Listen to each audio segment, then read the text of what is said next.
Hello.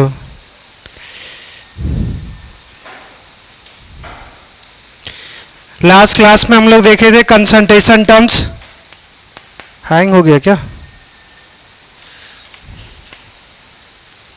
Last class में हमने देखा था कंसंट्रेशन सेल। कंसंट्रेशन सेल क्या होता है? ऐसा सेल जिसमें एनोड और कैथोड जो बना, जिस मेटल इलेक्ट्रोड से बना होगा और जिस इलेक्ट्रोलाइटिक सॉल्यूशन से बना होगा, तो उस दोनों क्या होना चाहिए? सेम। अगर सेम है तो हमारे पास जो पोटेंशियल, अगर एनोड में जो जितना जनरेट होगा उतना ही कैथोड में जनरेट होगा, बस जस्ट एक दूसरे का क्या होगा? नेगेटिव। तो ओवरऑल कोई पोटेंशियल नहीं होता। कौन सा? स्टैंडर्ड। स्टैंडर्ड हमारे पास नहीं होगा। जैसे कि एग्जांपल अगर हम लोग लेते हैं, हमारे पास जिंक ही, अच्छा हम लोग अच्छा जिंक का तो ले लेते हैं ना, एक कॉपर का लेते हैं। अगर कॉपर 2+ से हमारे पास ये कॉपर जा रहा है और यहां से कॉपर 2+ से हमारे पास कॉपर सॉलिड फॉर्म हो रहा है, ये हमारे पास लिखा हुआ है। अब यहां से देखना, अगर हमारे पास ये जो सेल है, इस सेल में हमारे पास कॉपर ही ऑक्सीडाइज हो रहा है, कॉपर ही रिड्यूस हो रहा है, तो अगर हम इस E0 का अगर निकालना चाहेंगे तो हमारे पास क्या आता है? Standard action potential of cathode minus standard action potential of anode. तो कैथोड का हमारे पास क्या होगा? अगर कैथोड का, अगर कॉपर का हमें पता है E0 ऑफ Cu2+ से, अगर Cu का जो होता है वो 0.34 वोल्ट होता है, तो यहां पे 0.34 वोल्ट आ जाएगा। माइनस रिडक्शन पोटेंशियल, दोनों में रिडक्शन पोटेंशियल ही तो ले रहेंगे, तो दूसरे का भी 0.34 वोल्ट होगा, घटाएंगे तो क्या आएगा? 0। तो पोटेंशियल जो अराइज होता है वो हमारे पास स्टैंडर्ड की वजह से पोटेंशियल अराइज नहीं हुआ, जो कंसंट्रेशन का डिफरेंस है उसकी वजह से अराइज होगा। तो कंसंट्रेशन सेम नहीं होना चाहिए। हमने लास्ट क्लास में भी देखा था कि अगर हमारे ये जो E0 का ई सेल का फॉर्मूला है या नस्ट इक्वेशन जो है वो E=E0 इज इक्वल्स माइनस हमारे पास 0.0591 डिवाइड बाय एन, हमारे पास लॉग QC जो लिखते थे। तो ये अगर टर्म 0 हो गया तो इसका मतलब थोड़ी कि ओवरऑल टर्म्स हमारे पास 0 हो गया। ये अभी है ना, हमारे पास QC का कुछ वैल्यू हो सकता है, तो इसके कारण पोटेंशियल अराइज हुआ। और QC में हमारे पास क्या होता है? कंसंट्रेशन के टर्म्स, प्रेशर के टर्म्स। तो ये इसमें डिफरेंस की वजह से हमारे पास क्या होता है कि पोटेंशियल अराइज होता है। उसमें भी हमने देखा था किसका कंसंट्रेशन ज्यादा होना चाहिए? कैथोड कंपार्टमेंट का या एनोड का? कैथोड का। अब यहां से हम लोग एक और एग्जांपल कर लेंगे, हमारे पास हाइड्रोजन इलेक्ट्रोड्स का। तो कंसंट्रेशन सेल क्या है? एक ऐसा सेल जिसमें हमारे पास कंसंट्रेशन के कारण पोटेंशियल अराइज होगा, और जो हमारे पास कैथोड कंपार्टमेंट होगा और एनोड कंपार्टमेंट होगा वो दोनों क्या होगा? आइडेंटिकल होगा। आइडेंटिकल करने का मतलब सेम इलेक्ट्रोड और सेम इलेक्ट्रोलाइटिक सॉल्यूशन, बस हमारे पास डिफरेंट क्या होगा? Concentration of electrolytic solution. तो एक एग्जांपल लेते हैं हमारे पास हाइड्रोजन इलेक्ट्रोड्स का या हाइड्रोजन सेल का। तो अगर हमारे पास मान के चलते हैं हाइड्रोजन, ये हमारे पास H+ में चेंज होगा, उसके बाद हमारे पास सॉल्ट ब्रिज, हमारे पास H+, ये हमारे पास फॉर्म होगा H2। ये हमारे पास सेल रिएक्शन दे दिया हुआ, सेल रिप्रेजेंटेशन दिया हुआ।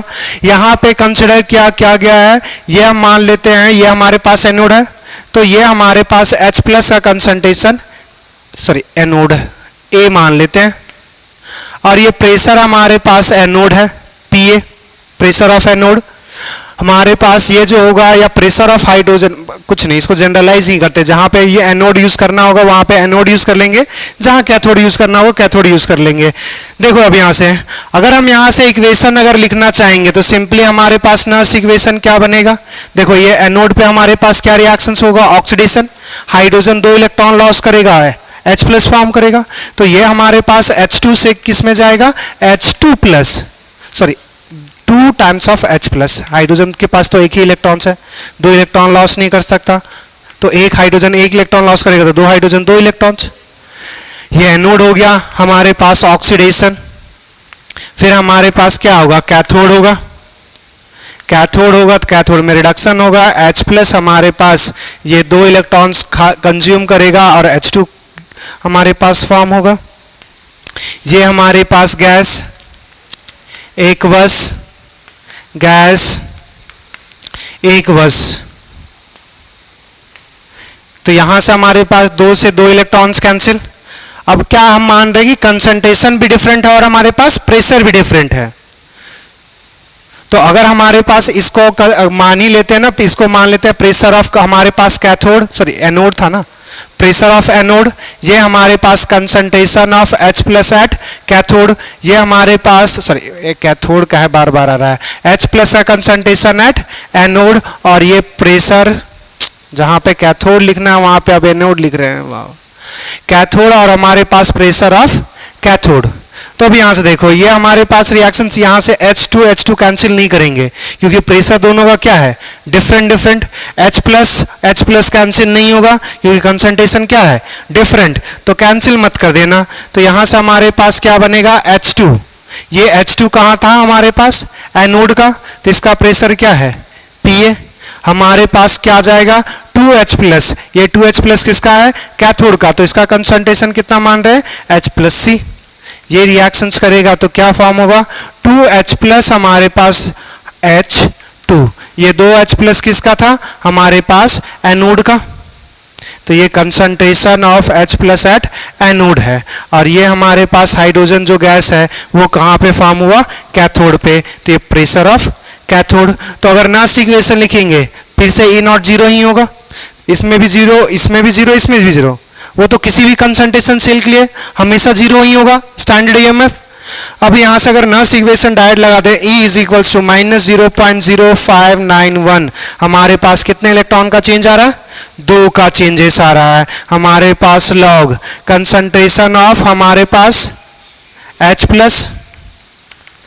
प्लस, या इसको डायरेक्ट लिख दें, concentration of H plus at anode का क्या हो जाएगा, स्क्वायर, दूसरा pressure of cathode divide bye हमारे पास क्या आ जाएगा, प्रेशर ऑफ एनोड इनटू हमारे पास कंसंट्रेशन ऑफ कैथोड का स्क्वायर, इन दोनों में स्टोइकोमेट्री था, H प्लस के कंसंट्रेशन में 2, तो पावर भी हमारे पास क्या होगा 2।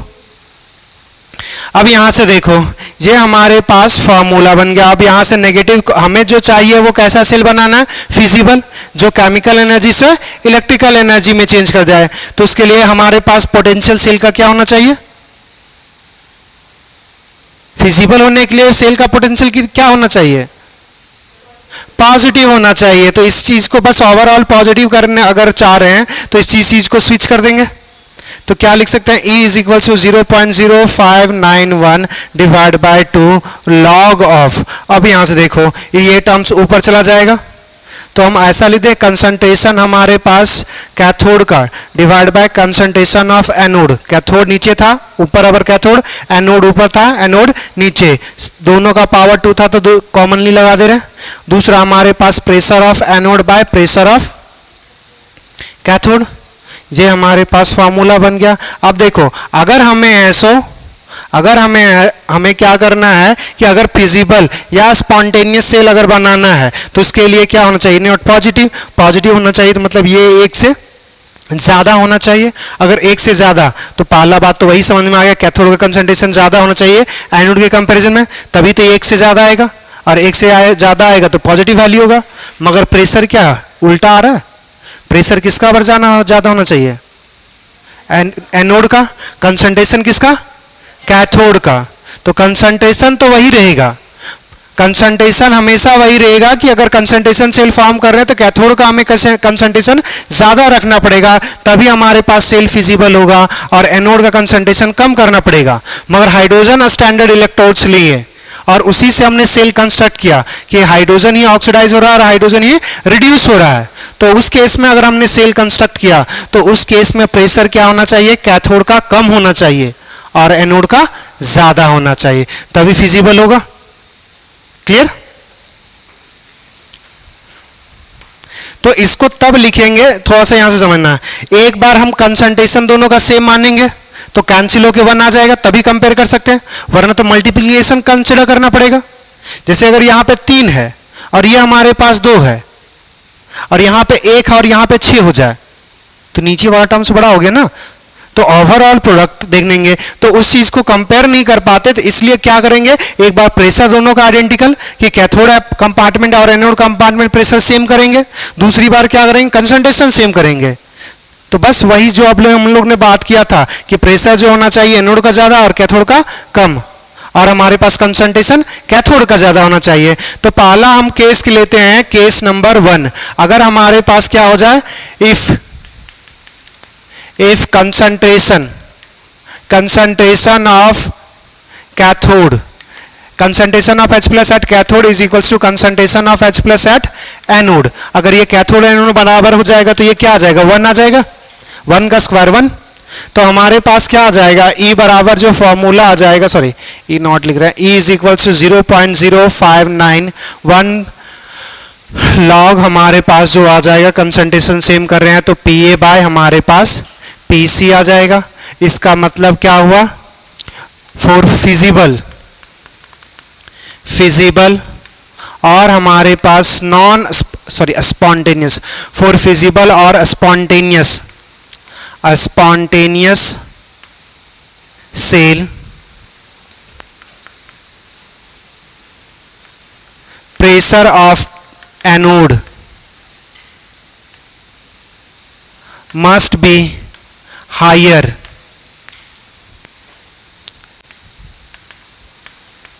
higher than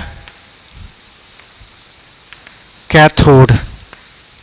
और दूसरा केस 2 अगर हमने कंसिडर किया, केस 2 कि अगर हमारे पास प्रेशर आइडेंटिकल हो, if pressure of anode is equals to pressure of cathode, अगर ये दोनों बराबर होगा तो ये कैंसिल हो जाएगा। तो उस केस में बोल सकते हैं कंसंट्रेशन कैथोड कंपार्टमेंट का ज्यादा होना चाहिए एनोड का।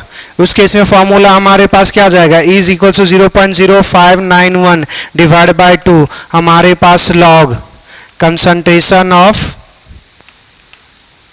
H plus at cathode divide by concentration of H plus at anode. इसका पावर हमारे पास 2 होगा, क्या पावर 2 बाहर निकाल सकते हैं, 2 क्या हो जाएगा, कैंसिल। तो हमारे पास ये डायरेक्ट आ जाएगा, E is equal to 0.0591 log हमारे पास concentration of H plus at cathode और divide by concentration of H plus at anode. तो यहां से बोल सकते हैं फॉर फिजिबल सेल हमारे पास क्या होना चाहिए, concentration of H plus at cathode must be greater than at concentration of H plus at anode. लिख लीजिए।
तुम लोग का जो कभी कभी हालात रहता है तो सोचना पड़ जाता है हमको कि तुम लोग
सॉल्यूशन चैप्टर ख़त्म हो चुका। हमको नहीं लगता कि यहाँ पे जितने लोग बैठे हो कम से कम एक्सरसाइज 1 भी बनाए होंगे। और ख्वाब है इन डॉक्टर बनने का। लिख लिए?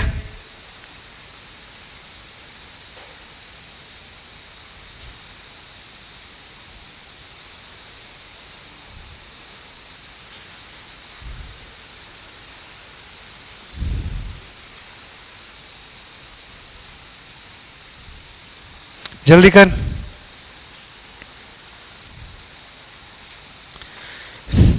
एक क्वेश्चन देखो और इसको ट्राई करो तो बनाने का।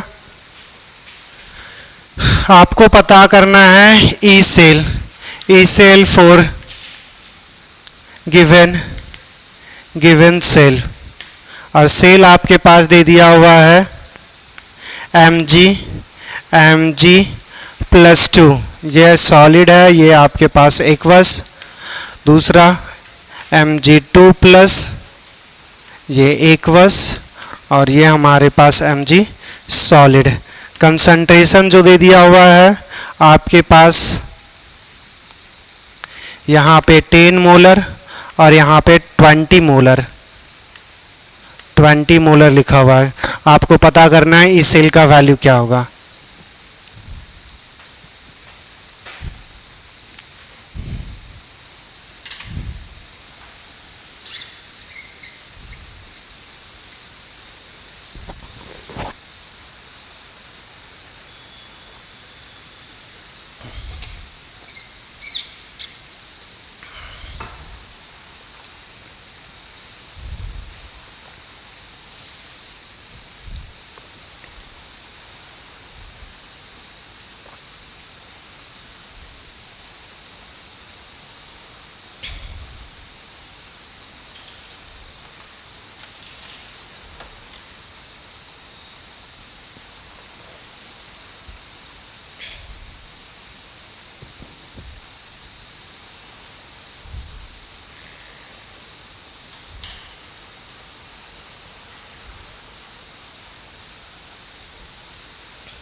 इतना दिन से हम लोग कर रहे हैं, ये रिएक्शंस नहीं लिखने आता, सबका पेन रुका हुआ है। एनोड पे हमारे पास क्या होगा, ऑक्सीडेशन, और ये क्या है, एनोड ही तो है।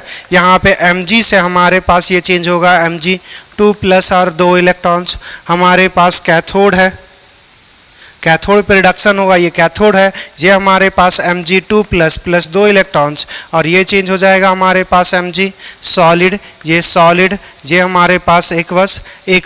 सॉलिड का एक्टिव मास हमेशा सेम होता है 1। अब यहाँ पे कंसंट्रेशन डिफरेंट है, तो हमारे पास ये क्या हो जाएगा Mg2+ एक्वस, और ये चेंज होगा हमारे पास Mg2+ एक्वस में सिर्फ। ये Mg किसका है, कैथोड का, और ये किसका है, एनोड का। तो कैथोड पे कितना कंसंट्रेशन है, 20 मोलर से ये चेंज होगा हमारे पास 10 मोलर में।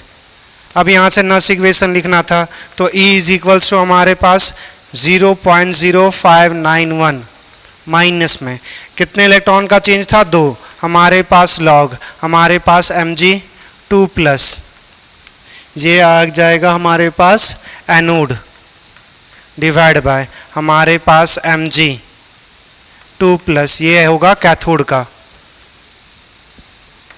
-0.0591 डिवाइड बाय 2 लॉग। एनोड का कंसंट्रेशन कितना था हमारे पास, 10।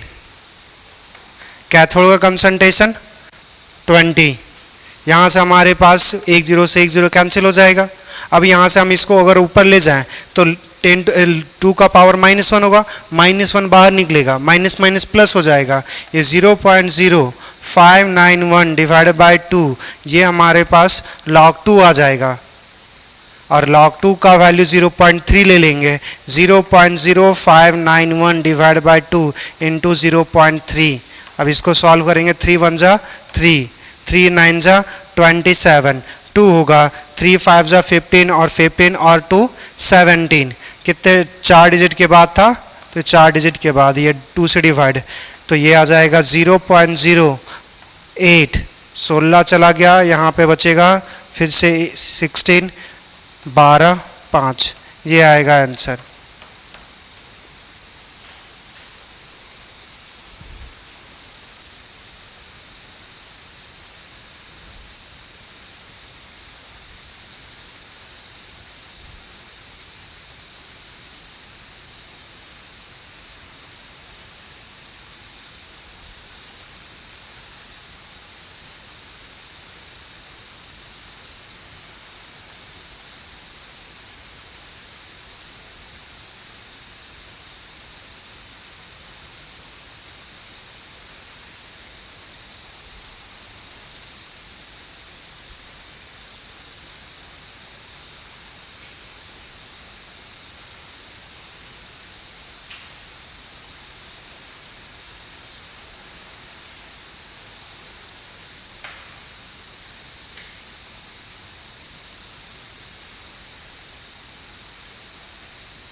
इलेक्ट्रोकेमिस्ट्री का मेरे को चाहिए कि आपका जो पोर्शन है इलेक्ट्रोकेमिकल सीरीज नर्स इक्वेशंस, ये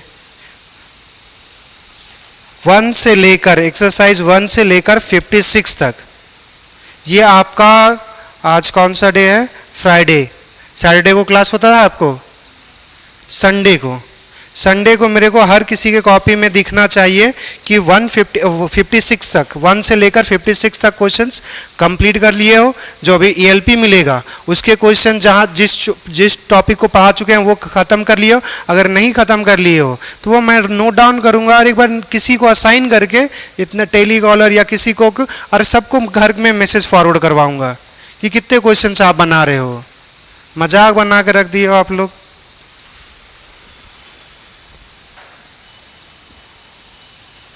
एक लास्ट क्वेश्चन दे रहा हूं, ये क्वेश्चंस बनाओ।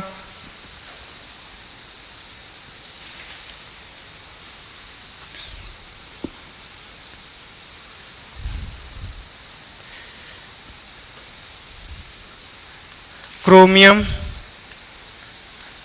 3+, ये है सॉलिड, ये हमारे पास एक्वस, इसका कंसंट्रेशन दे दिया हुआ है 0.1, सॉल्ट ब्रिज क्रोमियम 3+ एक्वस, और हमारे पास क्रोमियम ये सॉलिड, इसका कंसंट्रेशन दे दिया हुआ है 0.01 मोलर।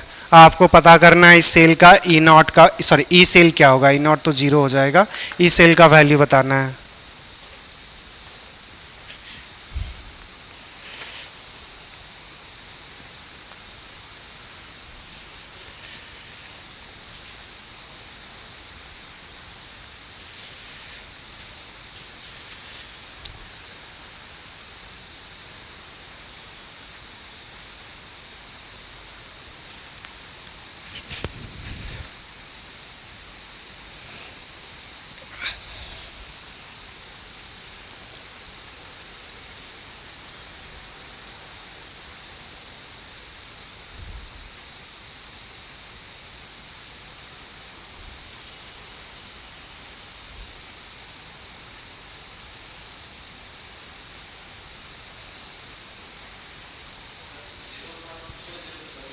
हाँ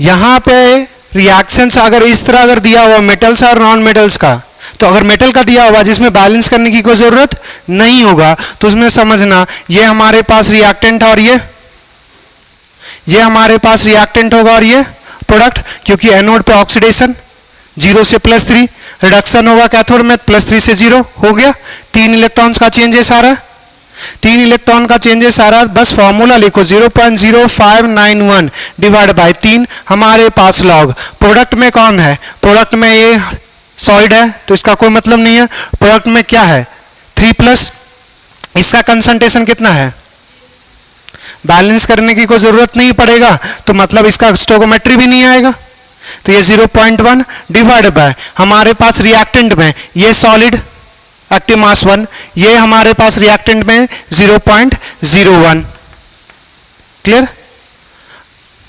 -0.0591 बाय 3 हमारे पास लॉग। ये बोल रहे थे इसको 10 टू पावर -1 लिख सकते हैं, और इसको 10 टू पावर -2 ऊपर चलाया जाएगा तो +2, तो सिर्फ 10 बचेगा, -0.0591 डिवाइड बाय 3 लॉग ऑफ हमारे पास आ जाएगा 10 टू पावर सिर्फ 10 बचेगा, लॉग 10 का वैल्यू 1, तो हमारे पास क्या आ जाएगा -0.591 बाय 3, अगर कैंसिल करोगे तो करो, यहाँ पे हमारे पास क्या आ जाएगा -0. हमारे पास 3 निकम 3 हमारे पास निकल जाएगा 3 9 27, 2 3 7 21, नहीं कितना हो गया 3 निकम 3 हमारे पास 3 9 27, 2 निकलेगा 3 7 21, ठीक तो है, अच्छा सॉरी 9 हमारे पास 3 9 27, ठीक। अब यहाँ देखो हमने पढ़ा था कि अगर हमारे पास कंसंट्रेशन सेल है तो कैथोड का कंसंट्रेशन ज़्यादा होना चाहिए, कैथोड का कंसंट्रेशन क्या है कम, एनोड का कंसंट्रेशन ज़्यादा, मतलब ये जो अगर नेगेटिव आ गया मतलब ये सेल हमारे पास नॉन फिजिबल होगा, मतलब केमिकल एनर्जी को इलेक्ट्रिकल एनर्जी अपने आप में नहीं चेंज करेगा, तो यहाँ पे बस माइनस की जगह प्लस किया था, तो ये अपने आप थोड़ी स्विच करेगा, जब स्विच करेंगे तो नेगेटिव पॉजिटिव हो जाएगा ना, तो तुम वही छोड़ दिया, बाकी तू क्या कर रही थी, कहाँ बना रही थी, इतना टाइम लग जाएगा इतना छोटा क्वेश्चंस में, तो इतना देर नहीं लगना चाहिए, अगर आप सेल भी रिएक्शंस लिख रहे थे तो इतना टाइम कंज्यूमिंग नहीं है ये हमारे पास Cr से Cr3+ जाता, यहाँ पे 3 इलेक्ट्रॉन्स, ये हमारे पास एनोड का रिएक्शंस है, कैथोड का हमारे पास Cr3+ प्लस 3 इलेक्ट्रॉन्स, ये चला जाएगा Cr सॉलिड, ये दोनों कैंसिल, 3 इलेक्ट्रॉन्स कैंसिल, ये हमारे पास कैथोड का कंसंट्रेशन, ये एनोड का कंसंट्रेशन, तो Cr3+ हमारे पास कैथोड का, ये चेंज होगा Cr3+ हमारे पास एनोड का कंसंट्रेशन, इतना ही तो काम करना था, बढ़िया अब आगे बनाते रहिएगा इससे क्वेश्चन सब घर में। नेक्स्ट अब हमारे पास इलेक्ट्रोलिसिस, इलेक्ट्रोलिसिस क्या होता है वो थोड़ा सा समझना। इलेक्ट्रोलिसिस, इलेक्ट्रो का मतलब होता है इलेक्ट्रिसिटी पास करना, लिसिस मतलब होता है ब्रेक करना, कि इलेक्ट्रिसिटी पास करके हम ब्रेक करेंगे, तो जब हमारे पास ऐसे ब्रेक करते हैं तो इसी चीज को बोलते हैं हमारे पास इलेक्ट्रोलिसिस। अब यहां से समझना, पहले क्या था हमारे पास, केमिकल एनर्जी इलेक्ट्रिकल एनर्जी में चेंज होता था, इलेक्ट्रोलाइटिक सेल में क्या होगा, इलेक्ट्रिकल एनर्जी केमिकल एनर्जी में चेंज होगा, और इलेक्ट्रिकल देखो अब मतलब बाहर से हमें क्या होगा, करंट प्रोवाइड करना पड़ेगा, बाहर से हमें करंट देना पड़ेगा, तो बैटरी हमारे पास बैटरी है ये, अब क्या करेगा, ये इलेक्ट्रिसिटी सप्लाई करेगा, मतलब इलेक्ट्रिसिटी देगा, इलेक्ट्रिसिटी आएगा तो हमारे पास कैथोड पे क्या आएगा, नेगेटिव, एनोड पे क्या आएगा, पॉजिटिव। गौर से याद फिर से करो, जब हमने इलेक्ट्रोलाइटिक इलेक्ट्रोकेमिकल सेल पढ़ा था, मतलब गैल्वेनिक सेल पढ़ा था, एनोड पॉजिटिव नहीं था, वहां पे नेगेटिव था, कैथोड वहां पे नेगेटिव नहीं था, पॉजिटिव था, बस साइन चेंज हुआ। हमने बोला था एनोड किसी का भी हो, दोनों जगह पे क्या होगा, ऑक्सीडेशन, कैथोड किसी का भी हो, रिडक्शन देखने को मिलेगा। अब यहां से देखो केटायंस पे क्या चार्ज होगा, पॉजिटिव, तो पॉजिटिव कहां पे अप्रोच करना चाहेगा, नेगेटिव पर, तो दोनों इलेक्ट्रॉन, नेगेटिव कौन है, कैथोड, तो केटायन अप्रोच करेगा कैथोड को, एनायन अप्रोच करेगा एनोड को। क्लियर, क्योंकि नेगेटिव पॉजिटिव को अप्रोच करेगा, पॉजिटिव नेगेटिव को अप्रोच करेगा। क्लियर, वहां पे हमारे पास जनरेट हो रहा था, वहां पे आयंस जनरेट हो रहे थे। जैसे अगर हमारे पास एनोड था तो एनोड पे क्या हो रहा था, जिंक, अगर जिंक कंसीडर करें तो जिंक हमारे पास क्या चेंज हो रहा था, Zn2+ में, और अगर यहां पे क्या हो रहा है, Zn2+ क्या होगा, जिंक में चेंज हो जाएगा। तो हमारे पास इलेक्ट्रोलिसिस क्या है कि इलेक्ट्रिसिटी पास करके हमारे पास आयंस को ब्रेक करना। तो यहां से हमारे पास क्या आएगा, अब यहां से फिर से समझना कि यहां पे हमारे पास इलेक्ट्रोलिसिस में केटायंस कैथोड को अप्रोच करेगा, एनायंस एनोड को अप्रोच करेगा। तो अगर मान के चलो केटायन है तो केटायन पे पॉजिटिव चार्ज, कोई भी एक पॉजिटिव चार्ज बोलो, H+ जाएगा कैथोड के पास, कैथोड के पास क्या है, नेगेटिव, मतलब कुछ नहीं, इलेक्ट्रॉन्स है। अगर इलेक्ट्रॉन्स होगा तो हमारे पास H+ को जब इलेक्ट्रॉन्स मिलेगा तो H एटम बनेगा, एक इलेक्ट्रॉन खाएगा तो H, एक ऐसा दूसरा भी एक एटम होगा जो H बनेगा, और H क्या हो जाएगा, कंबाइन H2 गैस।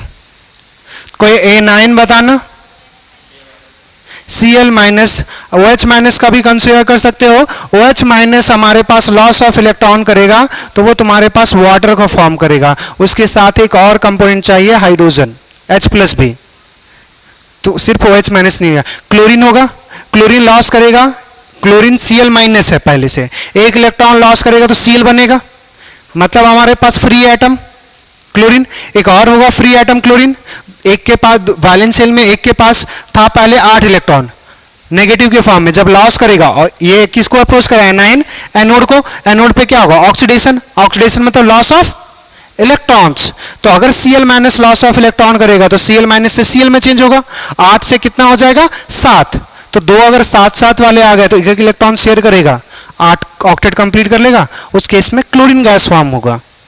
क्या ये बात समझ में आया? इसी चीज को हम लोग देखने वाले हैं इलेक्ट्रोलाइटिक सेल में। तो इलेक्ट्रोलिसिस का मतलब,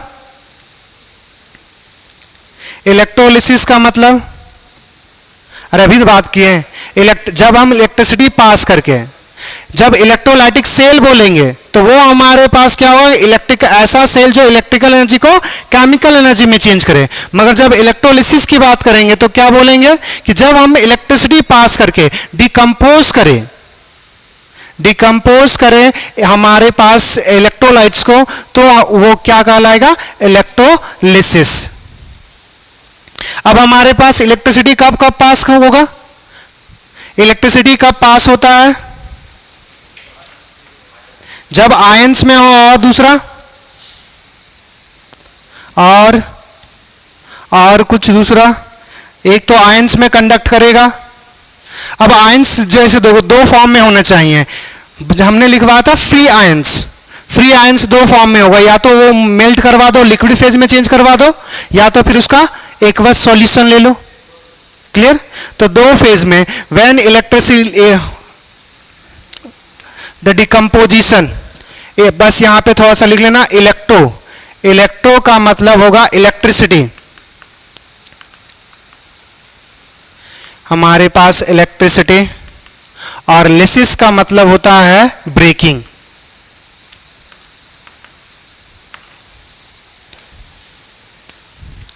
तो decomposition of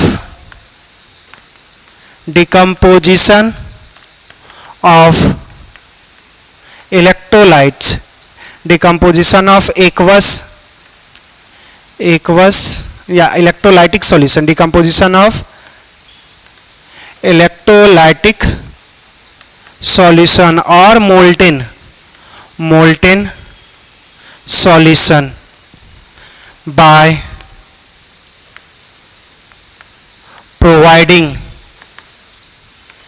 electricity is known as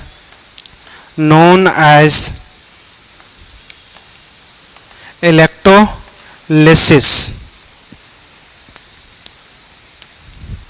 and the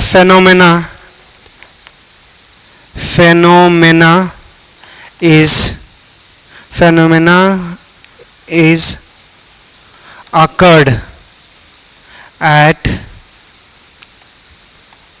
electrolytic cell. हमारे पास डिकम्पोजिशन ऑफ इलेक्ट्रोलाइटिक सॉल्यूशन या molten solution by providing electricity is known as electrolysis, और ये जो हमारे पास this phenomena is occurred at, ये फेनोमेना कहाँ देखने को मिलेगा? इलेक्ट्रोलाइटिक सेल में। तो इलेक्ट्रोलाइटिक सेल का एक और डेफिनेशन जो हम लोग पहले पढ़ रहे थे कि इलेक्ट्रोलाइटिक सेल का ऐसा सेल होगा जो इलेक्ट्रिकल एनर्जी को केमिकल एनर्जी में, तो इलेक्ट्रिकल एनर्जी इलेक्ट्रिसिटी पास कर रहे हैं, इलेक्ट्रोलिसिस से क्या कर रहे हैं? डिकम्पोज कर रहे हैं। जैसे अभी हम लोग Cl को किस में, Cl माइनस को किस में चेंज करते हैं? Cl2 में, हाइड्रोजन को H2 में, तो वो क्या हो? केमिकल चेंज, तो केमिकल एनर्जी में चेंज हो गया। तो यहां से ऐसा भी लिख सकते हो, the cell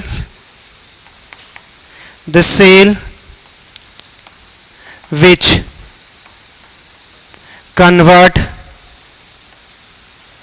electrical energy to chemical energy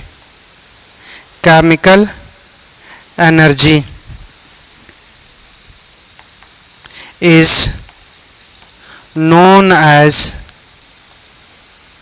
electrolytic cell. अच्छा, ये सेल हमारे पास अपने आप ये फेनोमेना होगा या हमें करना पड़ता है? इलेक्ट्रिकल एनर्जी से हमारे पास, इलेक्ट्रिकल एनर्जी से केमिकल एनर्जी में जो चेंजेस आएगा अपने आप नहीं होगा, वो करना, वही तो काम कर रहे हो। यहां पे जितना पोटेंशियल एक्वायर होगा उससे ज्यादा वोल्टेज लगा रहे हो, तो ज्यादा वोल्टेज लगा रहे हो तो ये काम करेगा, ये सारे काम नहीं करेगा। तो ये करना पड़ेगा, अपने आप कभी नहीं होगा। कि अगर हमने नमक डाल दिया, उसमें 2 इलेक्ट्रोड्स डाल देंगे और उससे हम चाहेंगे कि हाइड्रोजन गैस उससे निकले, क्लोरीन गैस निकले, ऐसा कुछ नहीं होगा, मतलब अपने आप नहीं होगा। तो जब तक इलेक्ट्रिसिटी सप्लाई नहीं करेंगे तब तक वो फेनोमेना नहीं होगा। तो ये it is a non spontaneous cell. और गैल्वेनिक सेल कैसा था? Spontaneous.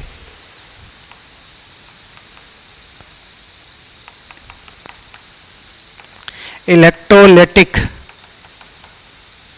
Cell is non spontaneous cell.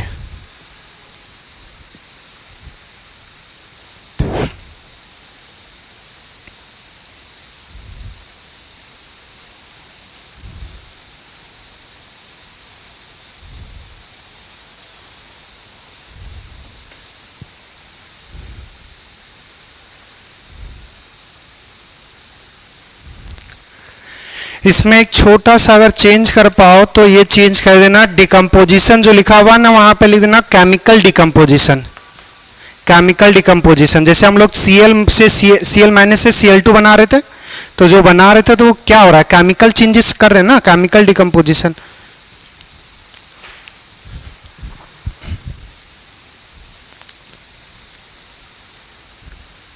अब यहाँ पे अच्छा ये भी लिख देते हैं कि एनायंस हमारे पास कहाँ पे अप्रोच करेगा?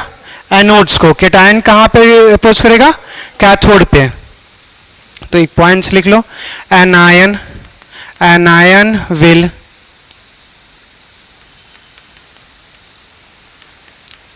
Approach at anode and cation will approach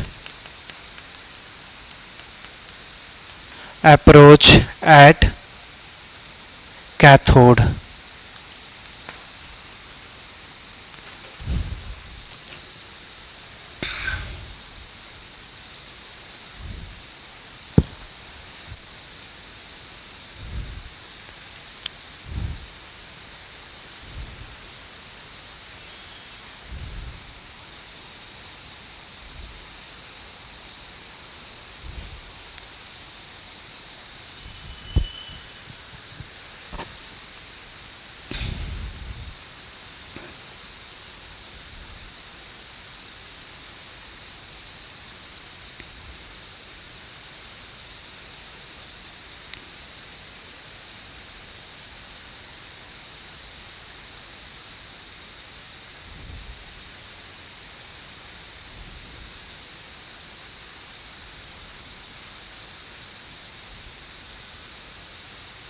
चलिए हो गया।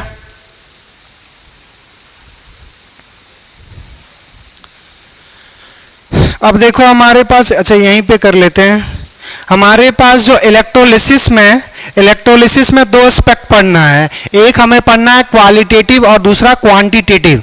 क्वालिटेटिव और क्वांटिटेटिव क्या होता है वो थोड़ा समझना। कि क्वालिटेटिव में हमारे पास क्या होता है कि क्वांटिटी पता करते हैं कि आपने पास क्या हमारे दो पहले तो इसको लिख लेते हैं कि हमारे पास इलेक्ट्रोलिसिस में दो एस्पेक्ट की बात करेंगे। In electrolysis we study two aspect, दो एस्पेक्ट की बात करेंगे। पहला हमारे पास बात करेंगे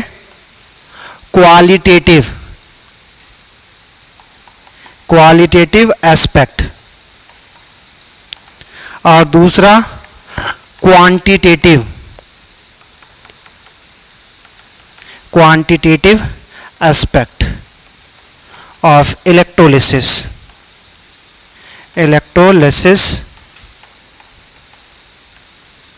अब इस चीज को थोड़ा सा समझना, क्वालिटेटिव और क्वांटिटेटिव।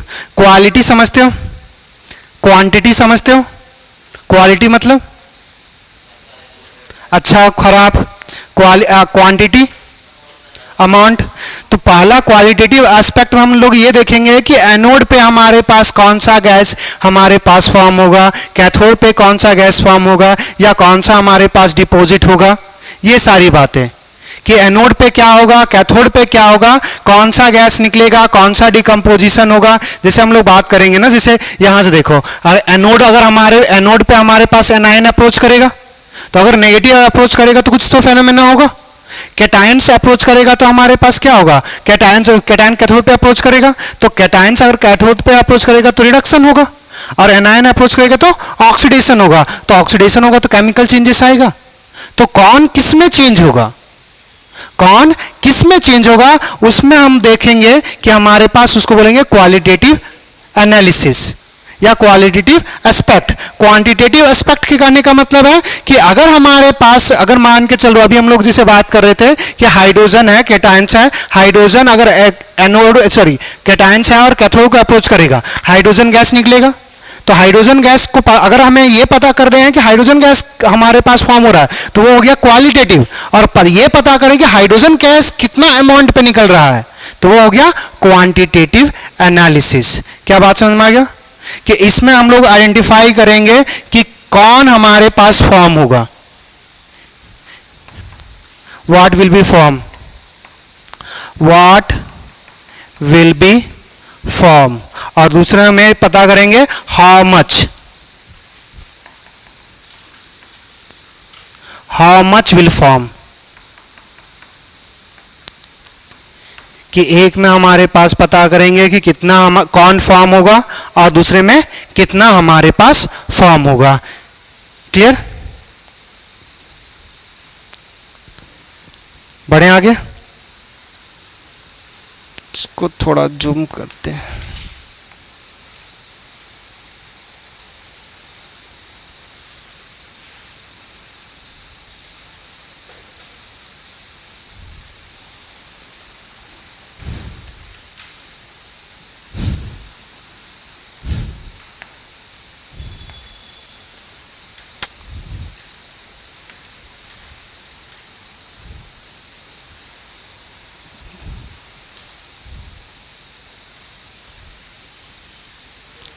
हो गया? चलो, अब हमारे पास जो क्वालिटेटिव एनालिसिस है या क्वालिटेटिव एस्पेक्ट ऑफ इलेक्ट्रोलिसिस, उसमें सबसे पहला हमारे पास कौन कौन से फैक्टर्स अफेक्ट करेंगे, उसमें पहले सबसे पहला देखेंगे नेचर ऑफ इलेक्ट्रोड्स। हमारे पास दो टाइप के इलेक्ट्रोड्स होंगे, एक होता है इनर्ट इलेक्ट्रोड और एक होगा हमारे पास रिएक्टिव और एक होगा इनर्ट। इलेक्ट्रोड्स हमारे पास दो टाइप के हो सकते हैं, एक इनर्ट और एक हमारे पास एक्टिव। एक्टिव का कहने का मतलब जैसे जिंक, हमारे पास जिंक Zn से Zn2+ में चेंज हो। मगर दूसरा, जब याद करो हाइड्रोजन इलेक्ट्रोड्स ले रहे थे तो इसमें हमने बात किया था प्लेटिनम का कोई रिएक्शंस में कंट्रीब्यूशन नहीं था। प्लेटिनम का काम क्या था, इलेक्ट्रिसिटी कंडक्ट करना, और हाइड्रोजन गैस जो आएगा उसके प्लेट पे क्या होना, एब्जॉर्ब होने के लिए, बस यही काम था। तो हमारे पास टाइप ऑफ इलेक्ट्रोड्स हमारे या नेचर ऑफ इलेक्ट्रोड्स हमारे पास ये सीधा सिंपली याद रखो कि दो ही टाइप्स के होते हैं, दो टाइप के नेचर ऑफ इलेक्ट्रोड्स होंगे। एक हमारे पास बोलते हैं एक्टिव इलेक्ट्रोड्स और एक बोलेंगे इनर्ट इलेक्ट्रोड। एक्टिव इलेक्ट्रोड्स का कहने का मतलब है it will participate in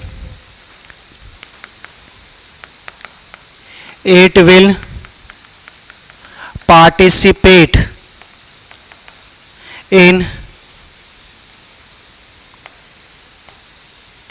electrochemical cell, कि इलेक्ट्रोकेमिकल सेल में ये पार्टिसिपेट करेगा। और दूसरा इलेक्ट्रोकेमिकल सेल रिएक्शंस लिख देना चाहिए, cell reactions, it will participate in electrochemical cell reactions. और इसका मतलब सीधा क्या हो जाएगा, it will not interrupt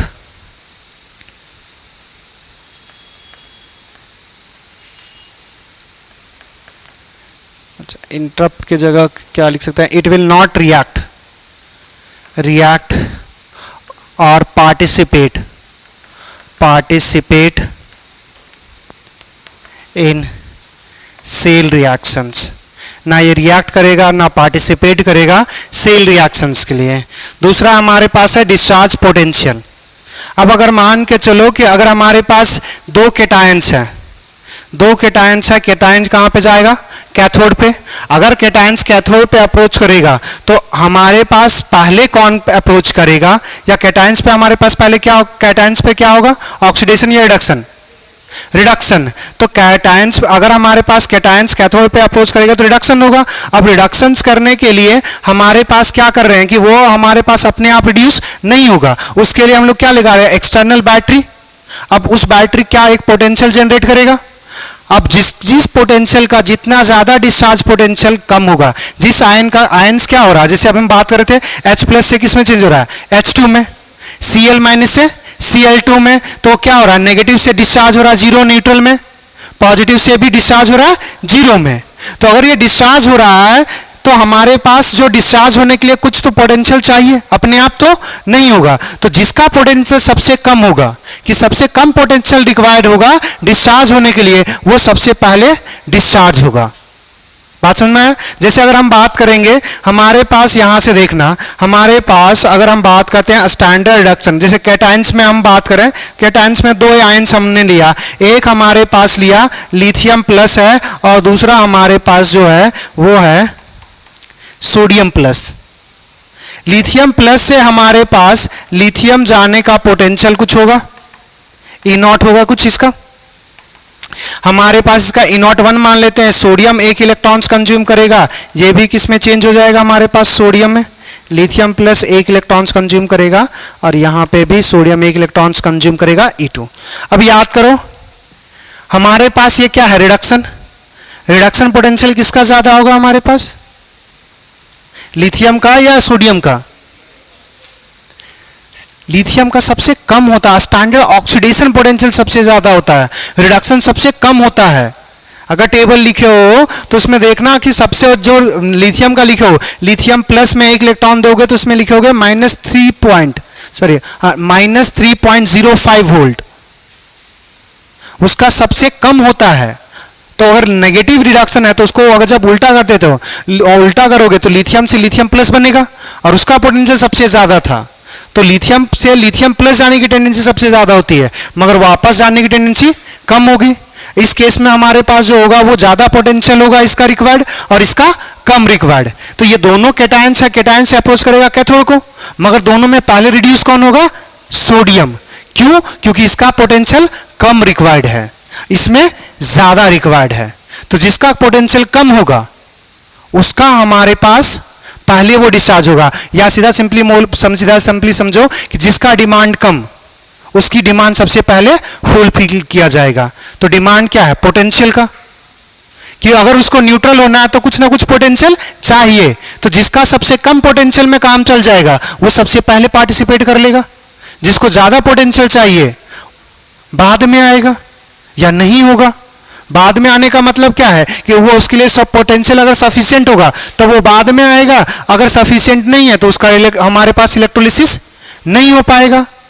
तो जो हमारे पास डिस्चार्ज पोटेंशियल क्या है कि ऐसा मिनिमम पोटेंशियल जो केटायन या एनायंस को रिक्वायर्ड होता है डिस्चार्ज होने के लिए। क्या बात समझ में आया? जैसे हमारे पास, ये हम केटायंस की बात कर रहे थे, हमारे पास एनायन भी तो होगा। जैसे अगर हम बात कर लें, इसी चीज को समझ लो पहले, अगर हम फ्लोरीन ले, फ्लोरीन हमारे पास है माइनस और यहां से इलेक्ट्रॉन्स अगर जाएगा तो ये किस में चेंज होगा? F2, और यहां पे अगर 2 कर दें तो ये 2 इलेक्ट्रॉन्स हो जाएगा। दूसरा देखना 2Cl माइनस, ये किस में जाएगा? Cl2 plus 2 electrons. अब देखो फ्लोरीन से फ्लोरीन माइनस आने का पोटेंशियल ज्यादा था, अपने आप को रिड्यूस करना ज्यादा, फ्लोरीन जो रिड्यूस करता था F2 से F माइनस ज्यादा था, इसका पोटेंशियल ज्यादा था, मगर अब क्या है? उल्टा, F माइनस से F2, तो इसकी टेंडेंसी क्या होगी? कम, और इसकी ज्यादा। क्या बात समझा? तो इसकी ज्यादा, तो ये कम पोटेंशियल रिक्वायर्ड करेगा, ये ज्यादा पोटेंशियल रिक्वायर्ड करेगा। तो जो कम पोटेंशियल रिक्वायर्ड करेगा, मतलब अगर हमारे पास मान के चलो कि इतना पोटेंशियल अप्लाई किए थे, तो इस केस में हमारे पास यहाँ पे सोडियम और इस केस में क्लोरीन। अगर इस सॉल्यूशन में हमारे पास लिथियम था, सोडियम था, और फ्लोरीन था, क्लोरीन था, तो लिथियम और सोडियम में कौन रिड्यूस होगा? लिथियम। फ्लोरीन और क्लोरीन में कौन होगा? बात समझ में आया? इसमें ऑक्सीडाइज होगा, इसमें रिड्यूस होगा। चलो, तो डिस्चार्ज पोटेंशियल क्या है? It is a minimum potential required to discharge a corresponding ions, discharge a ions to corresponding electrodes. कि एनोड तो एनायन जो होगा वो एनोड को अप्रोच करेगा, कैटायन कैथोड को अप्रोच करेगा। तो रिस्पेक्टिव इलेक्ट्रोड्स पे जाके डिस्चार्ज होना, पॉजिटिव से नेगेटिव या नेगेटिव से जीरो, उल्टा बोलना है, पॉजिटिव से जीरो जाएगा या नेगेटिव से भी जीरो। डिस्चार्ज हो रहा है ना, वो तो आयंस में चेंज नहीं हो रहा। अगर डिस्चार्ज हो रहा है तो मतलब वैसी चीज को बोलेंगे the minimum potential, the minimum potential required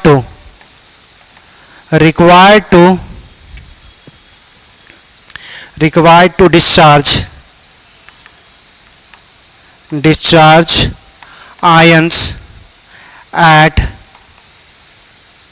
their respective electrodes, at their respective electrodes is known as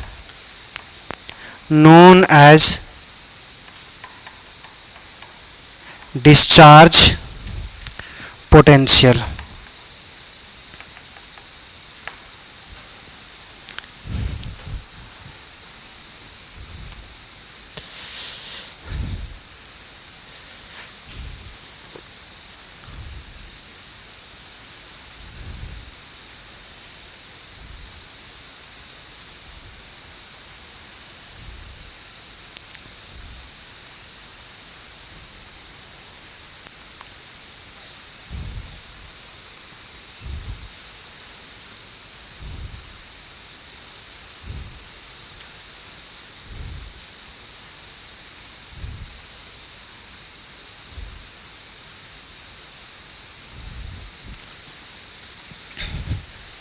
थोड़ा जल्दी लिखिए।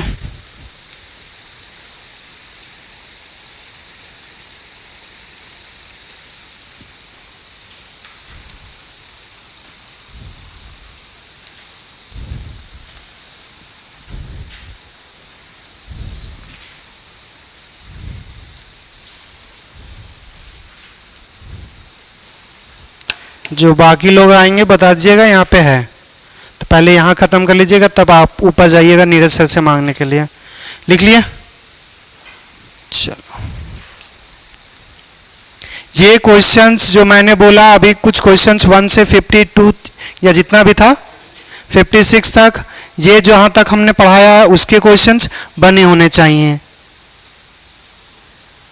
बने होने चाहिए इसका मतलब ये नहीं है कि बन तो हर क्वेश्चन बन जाए, मेरे को ये दिखना चाहिए कि उतना क्वेश्चन आप अटेम्प्ट किए हो या क्रॉस किए हो। क्या थ्योरी, क्या थ्योरी है? जो भी है जितना दूर तक पढ़ाए ना उसका ELP सॉल्व करोगे, और तुम्हारे पास जो मॉड्यूल है, मॉड्यूल में क्वेश्चन तुम्हारे पास 56 तक बनाओगे। इलेक्ट्रोलिसिस का अभी हम नहीं बोल रहे हैं, तो इतना काम करो पहले। और मेरे को चाहिए ये संडे को कि मेरे को दिखना चाहिए कि कितने क्वेश्चन सॉल्व किए हो। अब यहां से थोड़ा सा एक चीज देखना, छोटा सा ही है, जो हमने अभी ये डिस्चार्ज पोटेंशियल लिखा उसी चीज को हम लोग थोड़ा सा एक्सप्लेन कर देंगे, क्या है वो समझना थोड़ा सा। अब हमारे पास क्या होगा कि कैटायंस कहाँ जाएगा, कैथोड पे, तो कैटायंस का क्या होगा, रिडक्शन, और एनायंस का क्या होगा, ऑक्सीडेशन।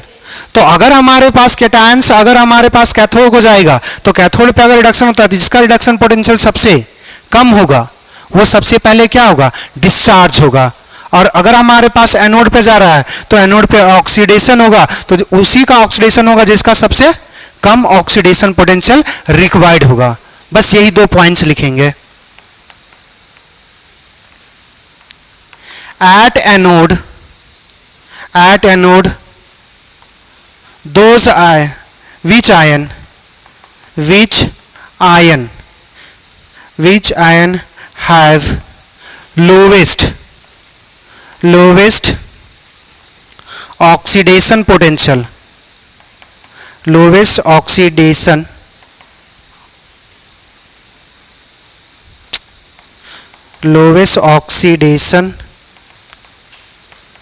potential required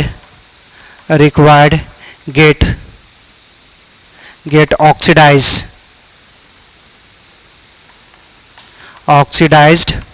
first। जिस एट एनोड पे क्या होगा, वो आयंस जिसका लोवेस्ट ऑक्सीडेशन पोटेंशियल होगा वो सबसे पहले ऑक्सीडाइज होगा। और दूसरा बात कि एट कैथोड पे क्या होगा, कैथोड विच आयंस में भी यहाँ पे कौन सा, एनोड पे कौन अप्रोच करेगा, एनायंस, तो इसको एनायंस ही लिख देते हैं। या आयन, यहाँ पे 2 चीज होगा, न्यूट्रल भी होता है और आयंस भी होगा। यहाँ पे आयंस या फिर केमिकल स्पीसीज लिख लेना, सबसे अच्छा केमिकल स्पीसीज। आयंस में हमारे पास, आयंस क्या लिख रहे हैं, आयंस में हमारे पास एक ही स्पीसीज होगा, केमिकल स्पीसीज मतलब ये न्यूट्रल होगा, और दूसरा अगर एनायंस पे जा रहा है तो एनोड पे जा रहा है तो एनायंस होगा। कैटायंस कभी भी हमारे पास एनोड को अप्रोच नहीं करेगा, या तो न्यूट्रल अप्रोच करेगा या तो एनायंस अप्रोच करेगा। दूसरा कैथोड पे भी हमारे पास क्या होगा, विच कैटायन या हमारे पास केमिकल स्पीसीज में न्यूट्रल वाला, न्यूट्रल स्पीसीज हैव लोवेस्ट, इसमें क्या आ जाएगा, reduction potential required gate reduced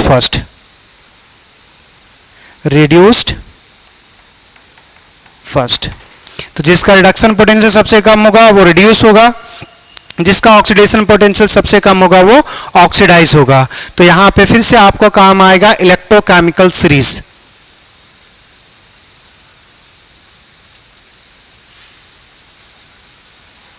लिख लिए,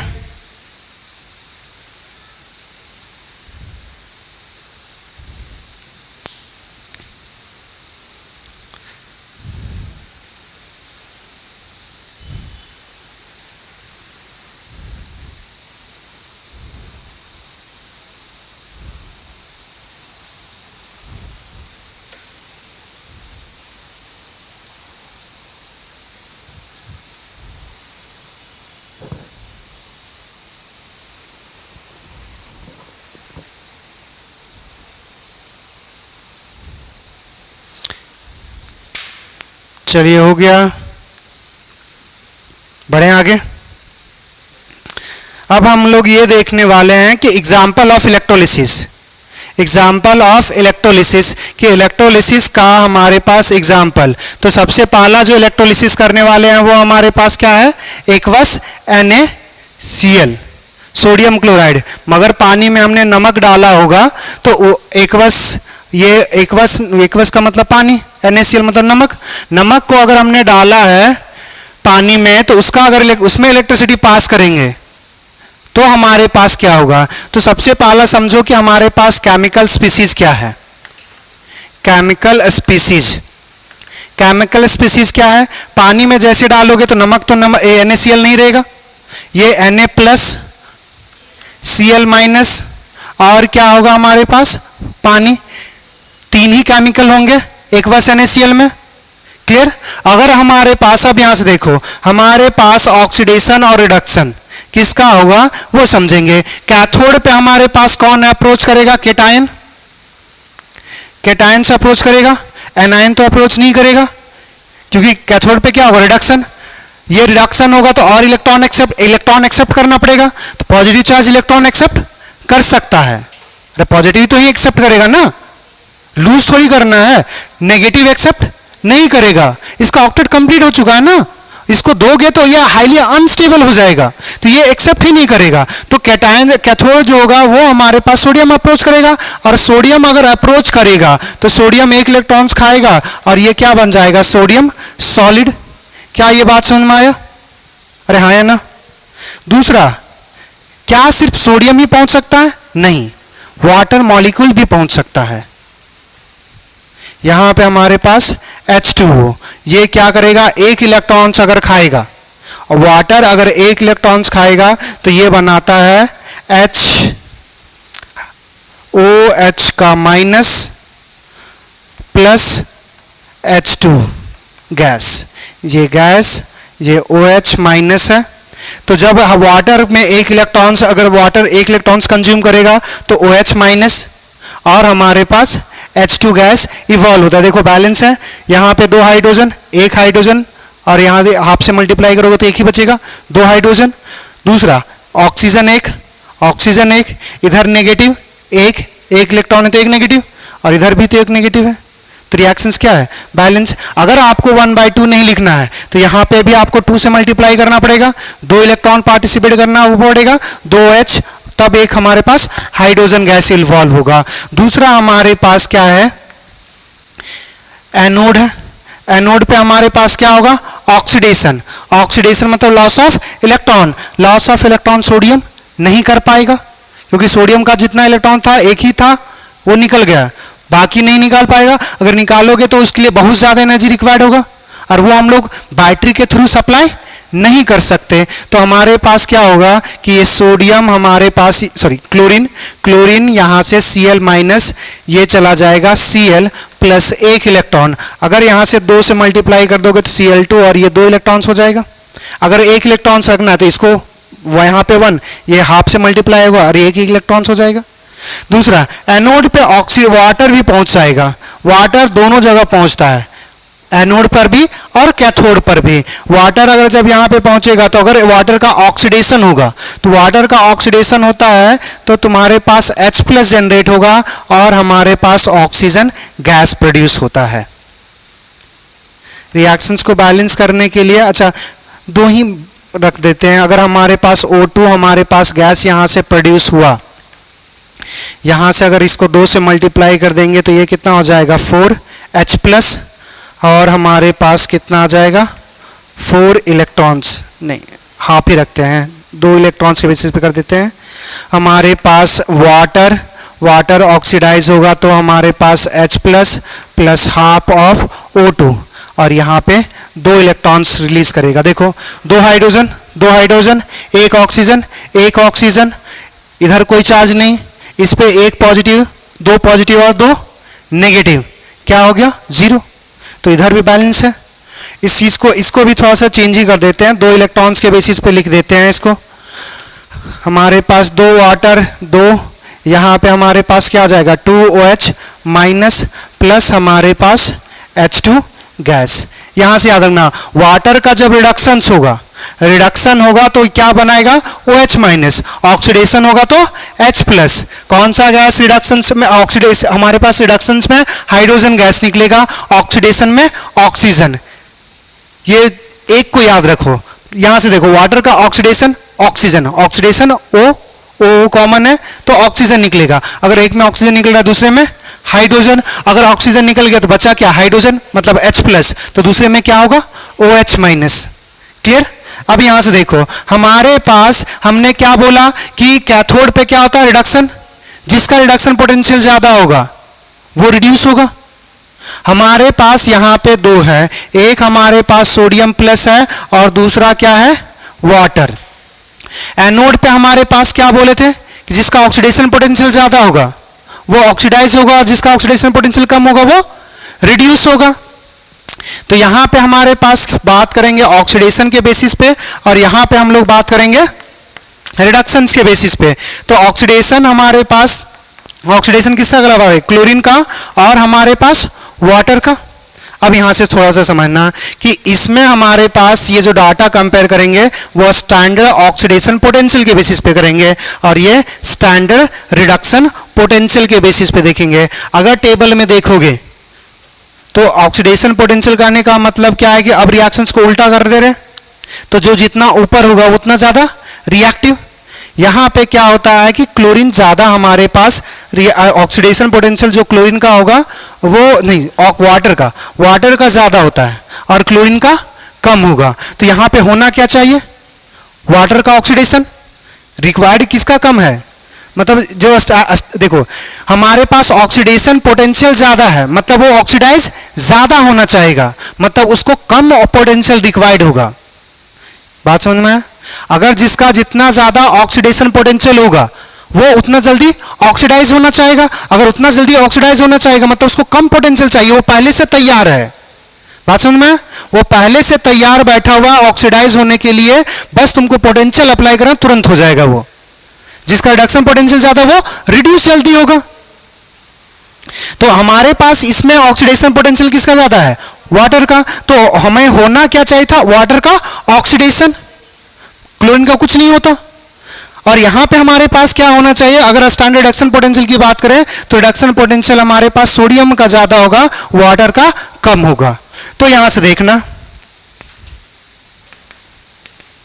यहां पे ऑक्सीडेशन होना चाहिए था वाटर का, मगर एक चीज होता है बबल पोटेंशियल या एक्स्ट्रा पोटेंशियल।